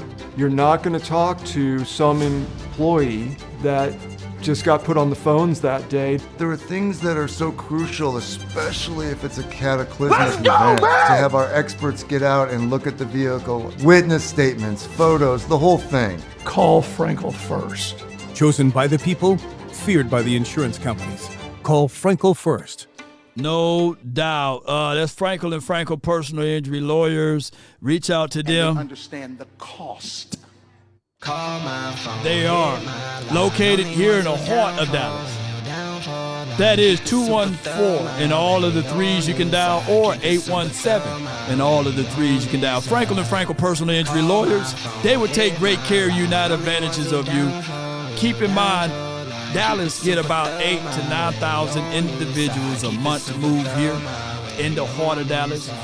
So they know the terrain, they know the area. But if you can't dial that number, visit frankelfirm.com, and one of their representatives will be able to support you from there. Keep this in mind. During business hours now, call that number. But if it's after hours, leave a message. Somebody will tap back with you. Come on with it. Now, my hotline for your mind is 657-390-7391. That's my number. All right? I got from the Basement Boys himself, Hood Quavius Cushiton, Hoodie Cush, from the 484. You're live on The Nation, brought to you by frankelfirm.com. Talk to me, baby. Is this the Cush Hour? This the Cush Hour, man. Come on with it. The Cush Hour. What's up with your family? How's everybody? Man, all is well over here, man. What you got on the Cush Report, man? Well, on the Cush Report, first I wanna send out my sincerest and deepest condolences to Sadiqa Charles. I understand she lost her mother. Yes. I know what that feels like. It's definitely a hard thing to deal with, but I'm just sending out all my prayers, and I want us as Cowboys Nation to do the same. Yes, indeed, man. Like, that's a family member right there, man. I cried this morning when I got that call. Real tears. So, I know how it goes. That's a hard one. Mm-hmm. That's a hard thing to deal with, man. I understand. Indeed. The person who brought you here, is now leaving, but we have to understand once they're gone, their job is to ensure that we are self-sustaining. Yeah, you know what I'm saying? indeed. So I know for a fact Sadiqa is probably one of the most self-sustained people that I know. Mm-hmm. So I just wish her nothing but the best, and condolences to her family. No doubt, man. Mm-hmm. Now let's get to the Cush. The Cush segment. The Cush segment here is hold tight for me. Let me get this in right quick, Dan. I got to sign you in, just like I do anything else, man. And let me see if I can find it. Yes, indeed. Yeah. Smoke weed every day. Right. Yeah, you're live. Come on with it. Yeah. All right, let's talk about it. Had a nice little argument with somebody earlier. on Angry's podcast, and the argument was, is it a team sport when Dak Prescott wins, or is it a team sport when Dak Prescott loses? Me personally, it's a team sport all the time. Yeah. You know what I'm saying? It's a team sport all the time. Just because we may say numbers like, oh, well, Dak's 11-2 against Washington, that don't mean the team ain't 11-2 against Washington. Yeah. The team is 11-2 against Washington. It just so happens that Dak had a hand in it. You know what I'm saying? But just like when we get into the playoffs and we lead the league in sacks or interceptions, but we don't get those same interceptions and sacks in the playoffs, it's not just Dak that's losing the game. Yeah. Yeah. You're right. Not. Right. You know what I'm saying? Did a live last night, and the topic of conversation was the things that we need to win the Super Bowl. I'll make this quick. I ain't going to be long-winded. There's 3 things that we need to win the Super Bowl, and this is something all teams need. Yeah. They need the D, and the L. What I mean is they need dogs, right? And those dogs need discipline, and you need a little bit of luck. So if we look at so dog discipline luck. Dog discipline luck. Yes, indeed. Okay, all right. Go ahead. Dogs, discipline, and luck. Okay. You can have all the dogs you want, but if they ain't got no discipline, you ain't going nowhere. Yeah. You ain't going nowhere. Oh man, that's good. We've already shown that. You know what I'm saying? And you need a little bit of luck. You know what I'm saying? You might need a team or two to lose to like the Giants or Washington or injuries or something. Down, George, down, George, down. You mentioned dogs, so you know he got jealous over that. You knew it was coming. George coming. George was stubborn back there. Yeah. Shoot. Down, boy. Keep going, keep cooking. So what I need Cowboys Nation to understand is we probably got 2 pieces to the pie. You know what I'm saying? We got the dogs. Can these coaches instill the discipline? Then after that, let's get lucky. Yeah. Anybody can do anything with skill, but you got to be lucky sometimes. And the past couple Super Bowls, I've seen a lot of luck play a hand in a lot of things. So let's just reserve ourselves. You know what I mean? Let's not get too ahead of ourselves. Week 1 is approaching. Yeah. Let's get past week 1, and then we'll focus on week 2. Yes, then indeed. We'll focus on week 3. I hear the nation is growing back there, man. So I love to hear child's laughing and having a good time. That means you're in a good spot, bro. Yeah. I'm trying my best, man. I'm trying my best to do the best I can for my family. You know what I'm saying? Yes, indeed. I love that. So with that being said, Hood Quavius is going to sign off. I want everybody in Law Nation to keep your heads up. You know what I mean? Especially you, Sadiqa. How about them Cowboys? Y'all can catch me tonight, 10 p.m. The Basement Boys will be going on live tonight. I'm probably just going to chop it up with everybody. It probably won't be anything as structured as last night. But, yeah, get at me, man. Y'all can find me on YouTube, X, Facebook, Hoodie Kush 81, or on YouTube, The Basement Boys. No doubt. How about them Cowboys? You be good, Law. No doubt, man. That's my guy, man. It's going to be some stuff you're going to see that's going to make it hard to smile in the future. Come on with it, man. Smoke weed every day. All right, so the conference has been locked. I got to be somewhere at 2:50, so we're gonna have to make these calls real quick. So we're gonna get to everybody if possible, but just keep in mind I got to go. All right. So with that being said, and y'all know I got to still do my long outro. Got to keep it real. All right. So from the 206, MJ, you in the mix, and then Thriller, you next. But go ahead, MJ, from the 206, man. What you got for me? Turn left on Rosecrans Avenue. How about them Cowboys? Salute Law Nation. My man, he already said what I said. Got to be disciplined. Study to show yourself approved. And if you do that, and you're going to end up winning a chip. How about them Cowboys? Let's go. Let's get it, man. Appreciate you, man. That's MJ, man. Good call from him. Hey, that was a real quick call from him. All right, from the 336, you in the mix. Holla at your boy. It's Big Trill. What's good with it? Man, Trill, man. What's good with you, man? What you got for me today, man? Hey, listen, I'm out in San Diego, man. Okay. I'm going to Oxnard, too. Man, we going to definitely be out there together then, man. Shoot, let's get that good weather. I got a Oxnard, you know what I'm saying? Hey, I'm out there. I'm gonna be out there with y'all this year. Come on with it, man. Shoot, let's get it going then, man. What you got for us today, Big Trill? Hey, listen, I just want to let everybody with the Cowboys Nation know I'm high, so if I say this shit wrong, No, you good. Excuse me. We ain't gonna go to this Super Bowl, but we might go to the championship. We might go to the Super Bowl too, but we going to the championship this year. Y'all be ready. And if y'all ain't ready, get ready. Smoke weed every day. Y'all something? Wait on God to send it to you. No doubt, man. Shit. Hey, Big Trill, man, I appreciate you, man. Let me hear you say it, though, bro. Hold on, let my kids say it. Hold on. I know you gotta go. Hold on.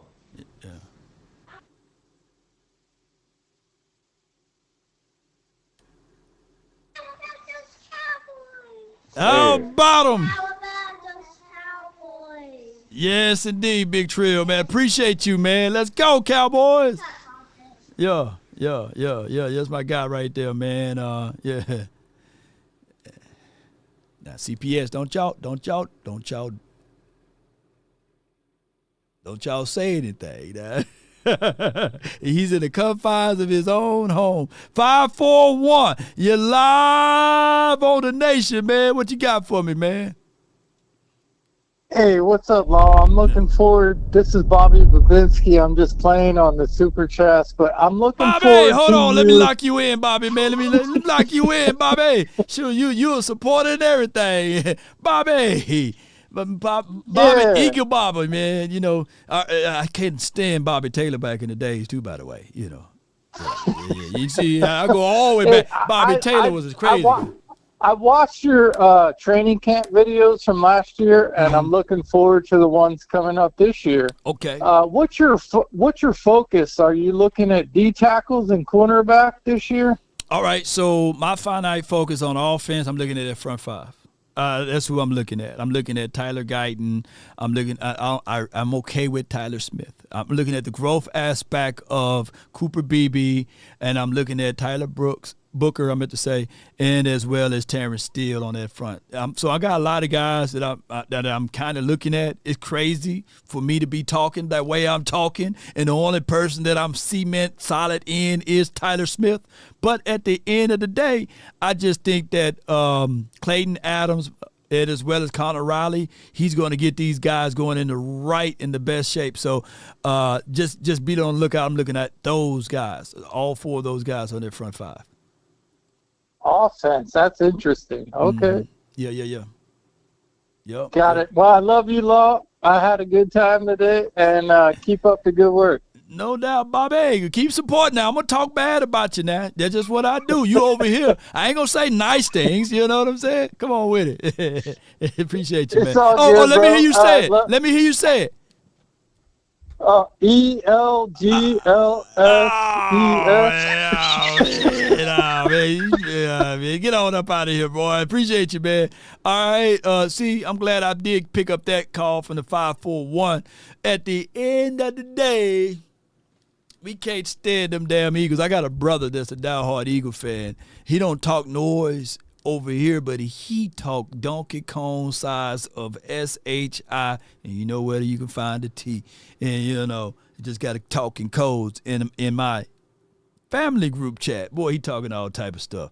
But me and Twin, what we've been saying is to my brother is why you don't talk that stuff when y'all were losing. You know, why you don't talk that stuff? See, he get quiet, but all of a sudden, he talking noise now. That's just crazy. But this is for what it is. I got the 910, my guy, my brother from another mother, too cool. You in here, man. Talk to me, man. Law, what's up? How you doing? Yeah, what's good, man? What's good with you, bro? Man, so, hey, question, man. Like this shit's serious now. Yeah. When was the last time DP5Y had two bona fide receivers, like, or just the Cowboys, period? Two bona fide receivers where you can just throw your head out there and be like, yeah, that's it right there. When was the last time? Okay, physically, 2021. on paper last year and the year before that and the year before that, right? Because it was on paper. You just on paper you got the expectations of Brandon Cooks, but he never lived up to it because he's been a shell of himself, or he wasn't here in 2022. So yeah, 2023 and 2024. So those were the last on paper because it's just paper talk, right? But officially 2021. What about T.O.? What receiver was on the side opposite of T.O. that you said, that's a good ass duo? What was the last duo with the Cowboys that you was just like, okay, then that's legendary right there?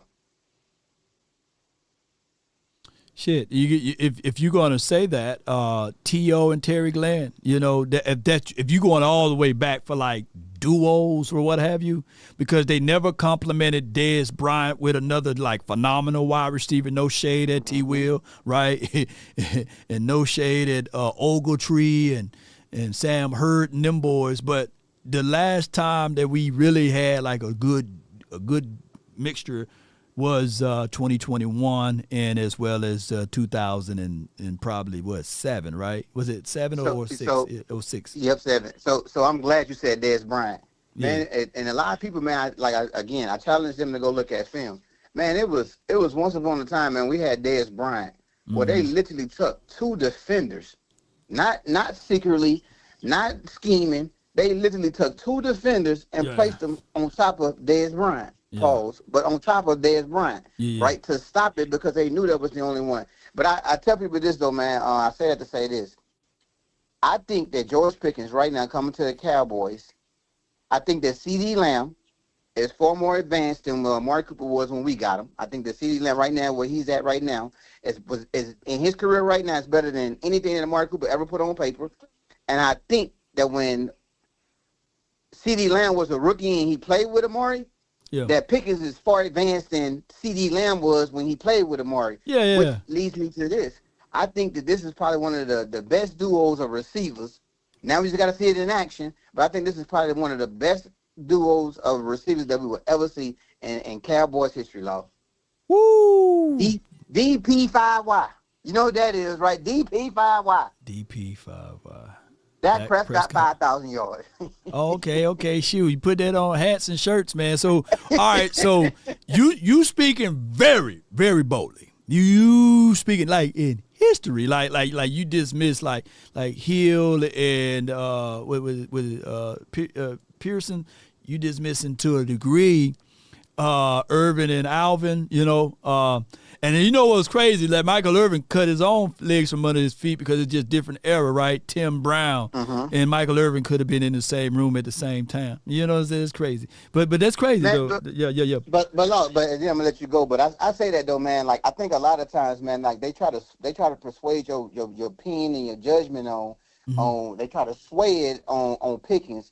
And try to call him a cancer and the immature. He might be immature. Yeah. Like, well, who's not immature when they come in and diva? Who not a diva and don't want to win, don't want the ball? Yeah. Man, but I tell people, man, that man has never had a quarterback like you're right, like Dak Prescott, and CeeDee Lamb has never had a Robin to go with it in that quarterback, man. So I tell people, man, like I hear all this run. I think it's gonna be the opposite. I think that we take the pass and open up the run. Right. You can't put all your eggs in the basket, so everybody assuming that the Cowboys gonna come on and run. They might throw on first down. Yeah. But like I said, man, I really truly think that CD and Pickens gonna light up the league. Yeah. And when it comes to fantasy football, they're gonna finish top 10, both of them. No doubt. Man, you on the money, man. Appreciate you calling in, bro. Let me hear you say it. Hey, how about them Cowboys, Law? No doubt, man. How about them? True story. When T.O. got here, he was 32 and a half. He was 33 years of age. So that goes to show you that he wasn't like a young T.O., right? And I get what my guy is saying in the chat is that D'Angelo Brown, appreciate you. He said, or he's stating that wherever Brandon Cooks went, he had 1,000 yards. Well, Father Time is undefeated too, It's not like Brandon Cooks, when he was here, he was 1,000% healthy. He was battling hamstring issues, knee issues, and he was he lost a step. And the play calling wasn't for his favor as well. You can't run a hitch route. I believe that probably was his first damn time running a hitch route in the middle of the field. Like, you stopping his feet? No, them little legs got to keep moving. A body in motion stays in motion. So we got to quantify that too. So we can't sit back and say, yeah, man, it's like us getting Randy Moss now. It's like getting the 35-year-old Randy Moss and, hey, man, everywhere Randy Moss went, he was like dog. He was a dog. He was good. But no, we got the older version of that too. We got the older version of Brandon Cooks. So we got to quantify that. And the other part of the problem with Brandon Cooks here is that where he ate at most of the time was in the slot. Well, who we got in the slot that can kill better? Oh, CeeDee Lamb. Here's what Too Cool is also stating, that the age of CeeDee Lamb and Pickens. These are not 30-year-old wide receivers. These are not 30-year-old wide receivers, ladies and gentlemen. These are literally wide receivers 25, 26. How old Pickens is, y'all? Y'all let me know in the chat. Is he 24, 25, 26-ish? These are younger wide receivers. Now, I would take back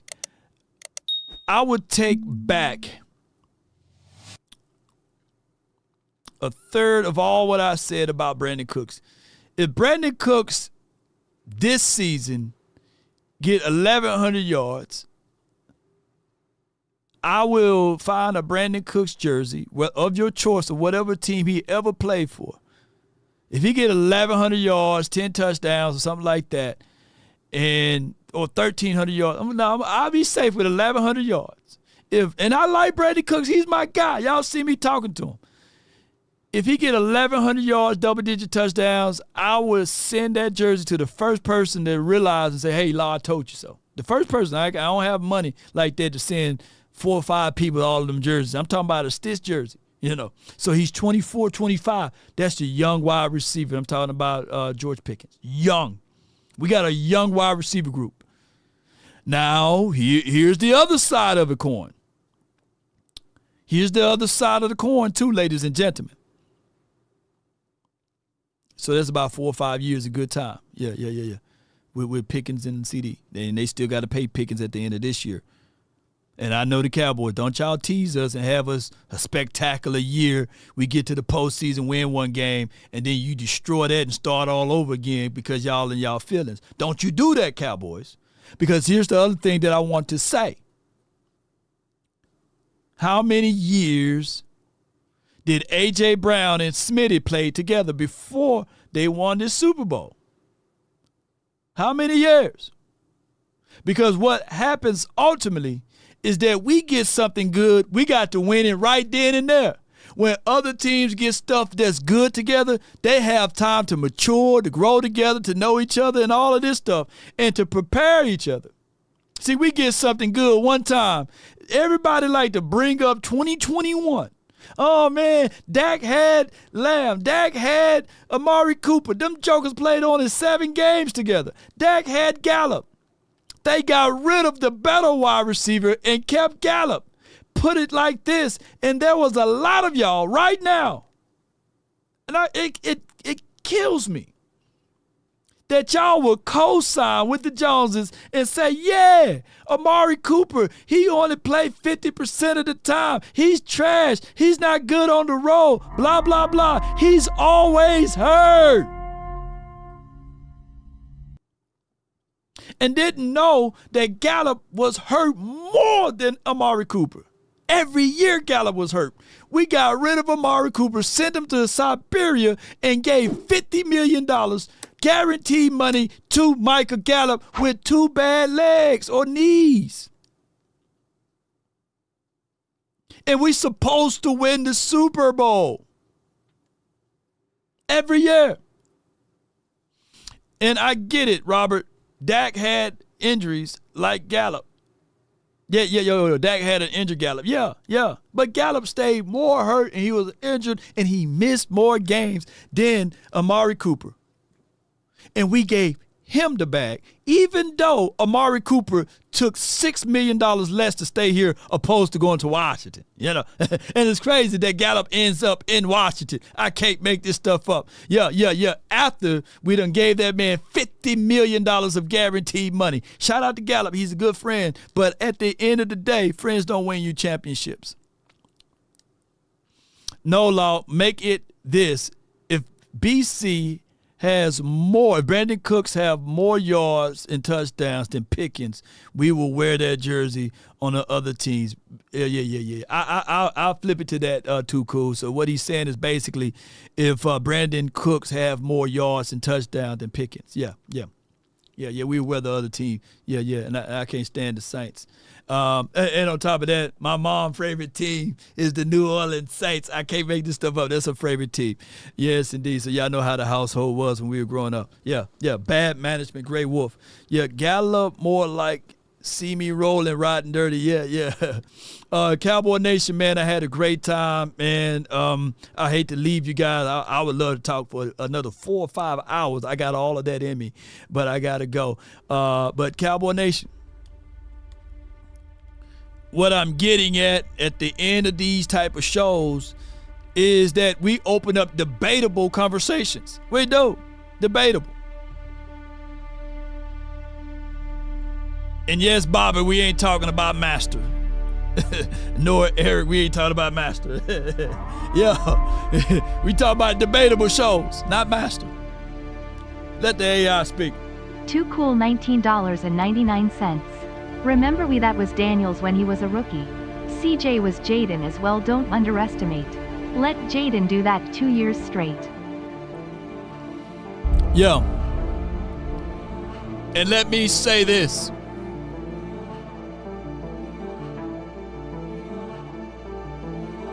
CJ, going into his second season, they provided him more and more weapons, more and more tools.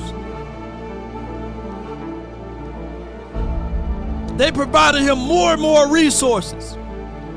But for the Cowboys, after 2016, they took all of our weapons away from us and they provided us a taco. Let me know if I'm lying. There's nobody that can out-debate me with that. What weapons did they bring to the table for us in 2017? None! And yet the expectations were the same. Got to win the Super Bowl. Even the NFL was up against us. They suspended a guy for 6 games. Never had a mugshot. Never was arrested. But yet, the expectations remains the same. Matter of fact, we didn't get our help until 2018 after we started the season 3-5. That's when they made the trade acquisition for Amari Cooper. Then we proceed after we won a postseason game and don't pay your quarterback. He still got to prove us something. Let's fiddle around with even Amari Cooper. After he took less money to stay here, went into a year in 2019 on a lame duck season. A coach with not a foreseeable future for the future, with the expectation still to win the Super Bowl. Nobody can out-debate us with this particular argument that what year you're supposed to win. But yet, it's the quarterback's fault. But yet, it's this fault and that fault. And when in actuality, after you got rid of that particular coach, you go and rinse and repeat and hire a coach who haven't won since 2010, who was considered a postseason failure, and his name is Mike McCarthy. Historically speaking, we had history of the worst defense in 2020. And we are allowed to say, give them a mulligan. 2020 was a real bad year for everyone. 4 years after that, that particular coach go down the same lane. Lame duck season without a foreseeable future, without trust in the front office. You leave your quarterback unpaid until week 1. And yet we supposed to win the Super Bowl last year. And now, lo and behold, ladies and gentlemen, we are here with a new coach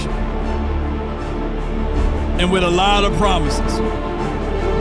Let's see what these guys can do this year. I'm not the one to cut the legs off from under my feet, nor to piss down your back and say, hey, y'all, that's rain, and give y'all all of the golden showers I can. No. But what I'm telling you guys, the things that I'm looking for is 1%. I need for us to be 1% better each day. Let us be humbled and endowed and be able to stay the course. Let's not get too cute. If you say you want physicality, let's bring that to the table. If you want structure and discipline, let's bring that to the table. Mama said these words right here. If you want a thing bad enough, she said, baby, say that quote that Les Brown liked to give at the end of all of his sales.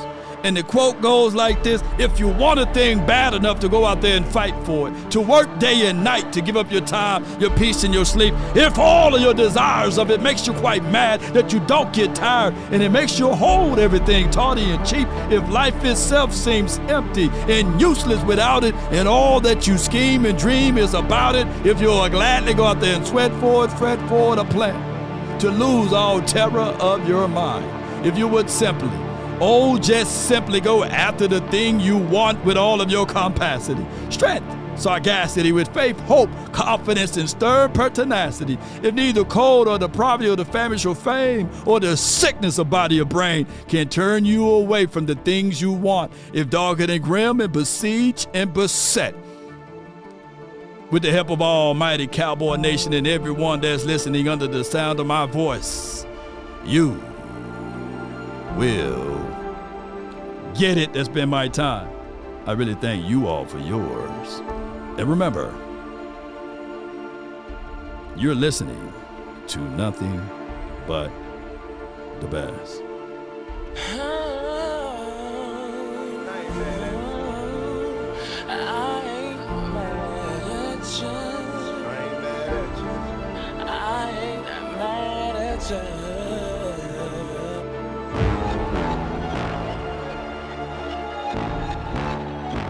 Tell them run it up. Road to 6, baby. Go. I would stay longer, but we got to get the world's quickest outro now. Let's get it. Tell them run it up. No sleep, no rest. Until next time, DC for life, not for short.